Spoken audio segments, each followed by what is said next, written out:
জয়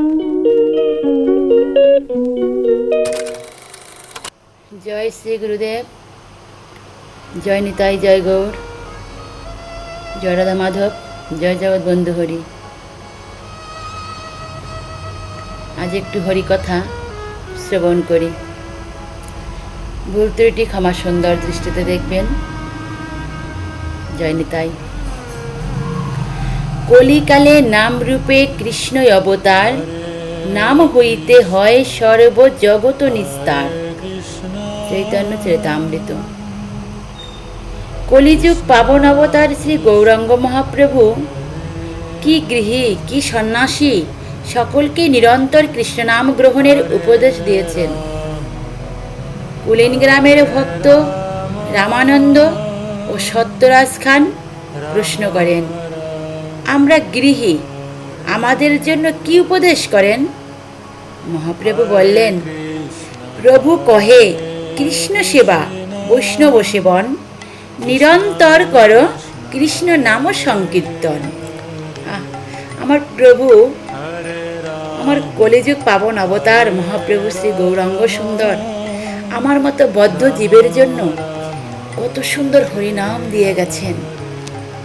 আর সেই নামে প্রেম, শক্তি, ভাব সকল কিছু দিয়ে গেছেন। তাও আমরা এই বদ্ধ কলির জীব নাম নেওয়ার সময়ই পাই না। কত অজুহাত, কত ধান্দা, কত ফাঁকি। আর কতদিন?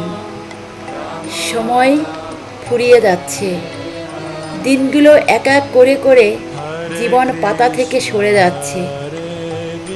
আমরা আমাদের এই জাগতিক মায়াকে ভুলে গিয়ে ভগবানের প্রেমে, ভক্তিতে, মায়ায় যেন পড়তে পারি। আসুন আমরা আমাদের গুরুকুলে বা গুরু সান্নিধ্য বা সাধু সঙ্গের সান্নিধ্য থেকে যেন এই উৎসাহটুকুই পাই, বা এই আত্মার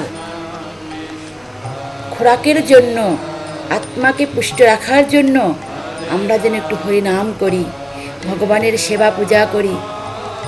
কারণ শ্রী ভগবান লাভেই তো জীবনের চরম উদ্দেশ্য। আসুন আমরা সবাই সেই কৃষ্ণনাম সংকীর্তনে নিজেকে নিয়োজিত রাখি, অন্যকে উৎসাহিত করি। জয় সনাতন, জয় গৌর, জয় নিতাই, হরি বল।